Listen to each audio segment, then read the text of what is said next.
Assalamualaikum warahmatullahi wabarakatuh. Di sini saya akan menjelaskan tentang hidup yang bermakna atau meaningful life.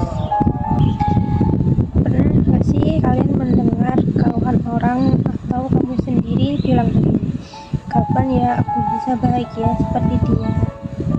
Kok bisa ya dia senang dan bahagia terus, sementara hidup aku begini-begini aja, susah.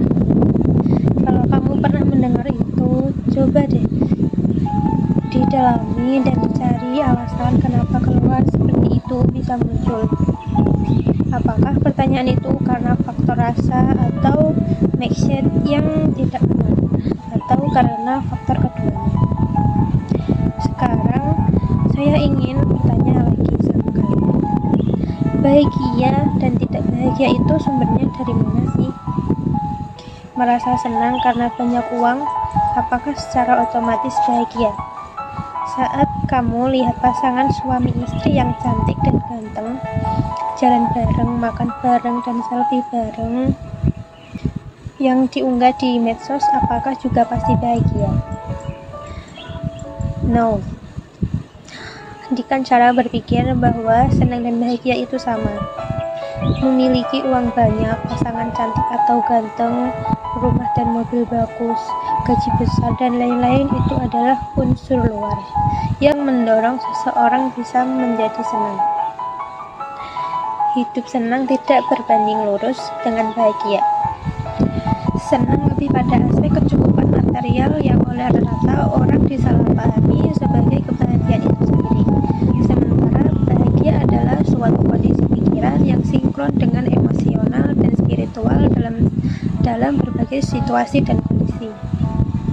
Bahagia tidak selalu harus dipenuhi dulu seluruh kebutuhan material atau fisik, seperti uang yang banyak, mobil dan rumah yang bagus, jabatan tinggi, dan lain-lain.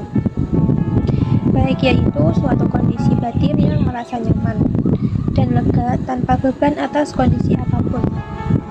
Rasa nyaman karena mau menerima atas apa yang dimilikinya dengan sepenuh jiwa.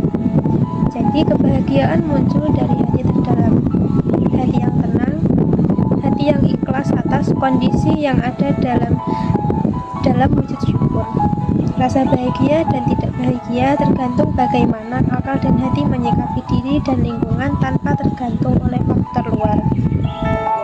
Memang benar bahwa faktor luar diri bisa menjadi pendukung kebahagiaan, seperti kecukupan ekonomi, status sosial. Namun tidak bisa dipastikan bahwa orang kaya dan terkenal pasti bahagia. Istri cantik atau suami ganteng juga belum pasti membahagiakan. Betapa banyak orang yang kaya yang tidak bahagia. Betapa banyak pasangan yang bubar atau cerai padahal mereka ganteng-ganteng dan cantik-cantik dan lain-lain. Jadi, kebahagiaan itu muncul tergantung kemampuan seseorang dalam memaknai hidup. Hidup itu bermakna atau tergantung cara pandang hidupnya yang dipenuhi oleh pikiran dan rasa. Tak sedikit orang yang hidup pas-pasan, rumah sederhana dengan segala keterbatasan hidupnya justru sangat bahagia. Inilah kenapa Viktor Frankl, ilmuwan Yahudi bidang psikologi yang melalui teori logoterapi menyebut hidup bermakna justru bisa muncul dari penderitaan. Frank memiliki pengalaman berada di kampung konsentrasi Nazi yang kejam dan ia mengganti ragam perilaku manusia dan penderitaan.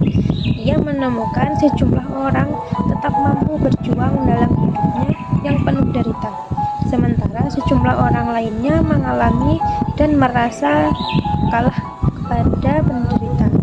Bahkan ada yang mengakhiri hidupnya dengan cara bunuh diri. Menurut Frank, hal yang membedakan dari sejumlah orang yang mempertahankan kehidupan ini adalah karena mereka memiliki hidup yang bermakna.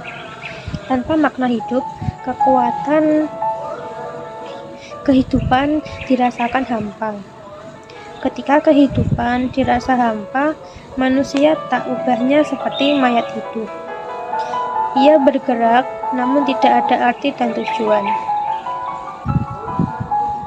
Karenanya, untuk hidup bahagia itu ketika kamu mampu menjadikan hidup itu indah yang penuh arti. Kamu bisa menerima keadaan, merasa hidup. kamu penting dan memberi manfaat bagi sesama.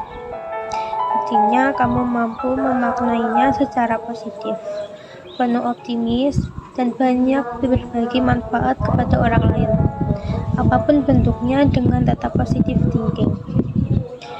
Apa kata Islam soal ini? Islam itu agama yang komplit. Membincang soal ini dalam Quran Surat Al-An'am ayat 32, yang artinya, dan tidaklah kehidupan di dunia ini selain dari main-main dan senda gurau belaka, dan sungguh kampung akhirat itu lebih baik bagi orang-orang yang takwa. Maka tidaklah kamu memahaminya. Ayat tersebut ingin menggambarkan bahwa kehidupan dunia, kehidupan yang bersifat material, hanyalah mainan atau kamuflase kebahagiaan. Lalu yang menjadi pertanyaan kepada Allah Subhanahu wa Ta'ala menurunkan Nabi Adam alaihissalam ke bumi ini, dan akhirnya kepada kita harus ada di dunia ini. Ya, pertanyaan yang jelas. Kalau disederhanakan begini, kenapa kita mesti hidup di dunia jika kita pada akhirnya mati juga? Kamu harus tahu bahwa siklus hidup manusia di dunia ini hanya satu kali, yaitu hidup dan setelah itu mati. Dalam Quran Surat Al-Mulk ayat 2 disebutkan, yang menjadikan mati dan hidup supaya dia menguji kamu. Siapa di antara kamu yang lebih baik amalnya, dan dia maha perkasa lagi maha pengampun. Dalam ayat tersebut, kenapa kata mati disebut dahulu sebelum hidup? Karena kematian adalah akhir dari segalanya. Tidak bisa kembali lagi untuk berobat atau memperbaiki diri. Tidak bisa kembali lagi untuk bertobat atau memperbaiki diri. Sementara kata hidup disebutkan di belakangan karena Allah menghargai hidup kita. Bahwa kehidupan manusia merupakan peluang yang luar biasa untuk kebaikan, meskipun hal yang buruk juga bisa dilakukan. Tegasnya, Allah ingin menguji manusia siapa yang paling baik dalam perbuatannya. Nah, intinya adalah bahwa bahagia hanya bisa dicapai oleh hati-hati manusia yang tenang, jiwa-jiwa manusia yang bersih, lapang dan kuat dari tekanan ego, jiwa yang mampu mengolah sampah emosi dengan baik. Lalu bagaimana caranya? Langkah yang paling bisa dilakukan adalah bagaimana kita mampu memaknai hidup ini dengan baik. Jangan biarkan jiwa ini dikotori oleh kehendak-kehendak yang bersifat material yang hanya menawarkan kebahagiaan semu di bumi. Wallahu a'lam bishawab. Cukup sekian dari saya. Wassalamualaikum warahmatullahi wabarakatuh.